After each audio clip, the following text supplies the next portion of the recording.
No more objections. Wouldn't that be fantastic? Now, unless you're probably a hotshot, thick-skinned professional salesperson, it is the bane of everybody's existence, and it's the thing that we want to avoid is objections. It sends most people to water. Hi, my name is Steve Brossman, creator of the One-Page Sales Engine, and in this video, I'm actually going to give you one of the scientific reasons that most people actually do get objections. Now, let's take a typical sales, we'll call it a presentation, a sales call. You'll get on the call, and if you're following what most people say, then you're going to ask questions and actually identify what the problem is. Now, most people only ask enough questions to find out what the problem is, and then they say, great, I found a problem, I'm just going to jump in and give the solution. Now, you've identified what a problem is, and this is down here, and this is taken from one of the later training videos that I'm going to have, or you can go and find it. It's the one on the emotive sales pendulum. Now, the pendulum is hanging down, it's at the bottom, it's not going anywhere, and if all you're doing is identifying the needs and saying, I can solve that, now, that is what I call the red zone of death. That's the same as everybody else. You've got a problem, I can solve it. Most other people in the situation would do that. So that's the first part of it. Yes, they identify what's wrong and then go into presentation mode. Here is my solution. Uncover the problem, give them the solution, and then make them an offer. How many times have you been taught that? Yep, identify the problem, present your solution, make an offer. Basically, hey, what's wrong? I can fix that, and why work with me? Now, pretty well, the reason that that's an issue is it's linear and logical. It's going step by step, slide by slide, information by information overload, and here is what's wrong. Here's what I can do to solve it. Now, the reason that that is not the best way to do it, as I just said, is linear and logical. It is operating in the conscious brain, giving all of these fantastic reasons. It could be features, advantages, and benefits. However, here's how the brain works. We've got the conscious and the subconscious mind. The conscious mind is the smallest part and it operates the slowest. Now, these numbers, depending on where you get them from, basically the conscious processes about 40 bits per second. You might think that's fast. There's a lot of information going in. However, the subconscious, depending on where you get your facts and figures from, can go up to 11 million bits per second. It's the part of the brain that basically operates everything. Now, if all you're doing is giving logical information for the brain to process, that's why you're going to get towards the end of it and say, this is fantastic. However, I need to think about it. Now, the reason they need to think about it or have an objection or find an objection is the brain hasn't had time to process everything all the way through.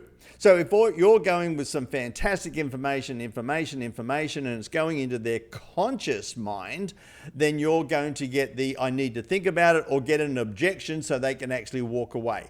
So that's the I need to think about it part of it. And however, when you're working in the subconscious mind, collaborating, stories, presenting where they're going to getting them to think about what it would be like if they had the AIV. This is what we sell. The only thing that we sell is the agreed,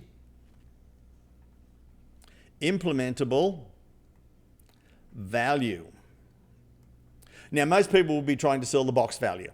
Here is what I do, here's the number of hours that you get, here's the consulting you get, here's all the nuts and bolts put into the box, and then they're trying to put lots and lots of value into the box, and that's where pushy comes from. Pushing up the value of the box. All of these great things that I'm pushing into the value of the box, of which the conscious brain is trying to add up and is trying to get in there. And again, you're going to get to the end and say, this is great, I need to think about it, or come up with some objections. Most of the objections is lack of clarity, lack of the agreed implementable value. Once you get the agreed implementable value significantly greater than the potential investment, then it's a no-brainer that you're coming down from the value that they're going to walk away with working with you versus what's in the box that you're trying to sell. Now, another scientific reason, another way that you can engage when they are involved, they invest. Now, most people will present to get them towards the end, ask some questions, and then pitch their price. when they are involved all the way through and start co-creating the agreed implementable value, then you will be getting them to think about and using their subconscious brain. Now, one of the big things is guided subconscious selling, and the best way, scientifically proven way to do that is use what's called the ISQC formula. And this virtually knocks out all objections as you are going through. Now, if you've done the job right and you've found 1, 2, or 3 different things that they are having issues with, and when you've watched the pendulum swing, the emotive sales pendulum, and swung it in a way that they have identified and quantified what those issues are, then you can come forward with the ISQC, it's conversation framework. Now, I stands for information, and that's what most people do. It's what I'm doing with you right now, but I'm not going to try and sell you anything. I'm giving you some information. Now, what normally happens there is I've given you some great information about what I do and why you should work with me. Then I'm going to give you some more, and then I'm going to give you some more, and then I'm going to give you some more. It's basically a data dump. It's information overload, and the conscious brain cannot process it. However, we go from the conscious to the subconscious because we go from giving some information into telling a story. Here is how I work with somebody. Here's a quick case study. That reminds me, somebody just like you that I worked with recently had exactly the same problem. Here is the solution that we just talked about, and here are the quantifiable results that we got for that person. Now, that's where the story doesn't end there. The purpose of the story is 2 beliefs. The belief that you have done it for somebody. So I'm just going to go 2x. 2 beliefs. The belief that you have done it for somebody else. That's a powerful belief. And then the belief that they could do it as well. The person, the story that you've chosen is just like them, not a superhero, got results that they want, and they say, fantastic. It's like the old movie, When Harry Met Sally. I want what they're having. At the end of the story, that quick 90-second, 2-minute story, I want what they're having. Bang. That's it there. Then the next part is quantify the financial, emotive, or practical value to them.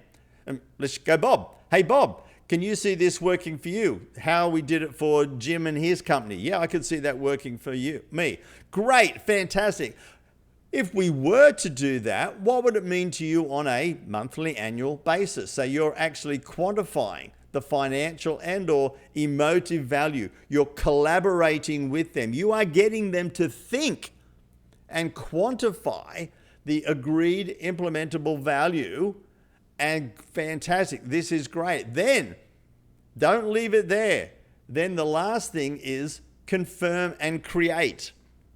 The confirm is, wow, that extra $10,000 per month. Would that be a priority of yours to work on? Would that be of value to you? Would that make a difference? You're getting them to confirm the value of what you're basically just put in their pocket. So you've given them some information. You've given a story where they believe that you can do it and that they can do it as well. Then you actually quantified the value of what it is that you're going to work together on and confirm that it's a priority, confirm that yes, that is what they want, and then create what we call, this is the magic, the treasure chest. Now, if we were to do that extra $10,000 per month, what would that mean to you and your business? And would it be extra time off? Would it be this? Yeah, I'd finally be able to put on some extra staff. What would that mean to you?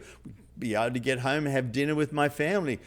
That's the treasure chest. You start putting things into the treasure chest, and that is their subconscious. It'll work away in the background. Start really spending the money, having that time off. When you start creating the treasure chest and you stop 2 or 3 times in the conversation to go through the ISQC on some of the things that they're doing and create the treasure chest. Every time you put something in the treasure chest, guess what?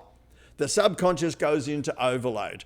And when you, and I'm going to spend a lot more time on this in a later training episode, when you have a blueprint like this, a collaboration tool, a weapon, the one-page sales engine, this is what this is, the one-page sales engine. Every time you stop here, here, here, and here, You're creating the agreed implementable value, putting things into the treasure chest. Every time you dump stuff into the treasure chest, the subconscious goes crazy. And then when you get to the end of it, it's as simple as, hey, Bob, from what you've said, if we put this system into your business, it's not me, I'm a great coach, hey, buy me. From what you have said, if we put this system into your business, this is an exact one from a conversation that I have had. It looks like we're going to slash the sales times. We're going to increase your income, 70 to 80,000 per month. That's $250,000 over the next 3 months. Quick question, should we get started on this sooner rather than later? Because they've been involved. When they're involved, they invest. They've co-created. Their subconscious is already going down the track. They've got the treasure chest there, and guess what? To say no to you, they've got to say no to the treasure chest. And that is what they're buying. They're not buying the actual technical solution of what you're going to deliver. They're buying the treasure chest. I hope you've enjoyed this training. I'm going to do some more on this in a little bit more in depth on how the blueprint works, how the ISQC works, and how the emotive sales pendulum works. And if you want to stay up to date with these Steve sales sprints, make sure you do subscribe. Hit the like button and stay tuned for more of these coming your way real soon. Cheers.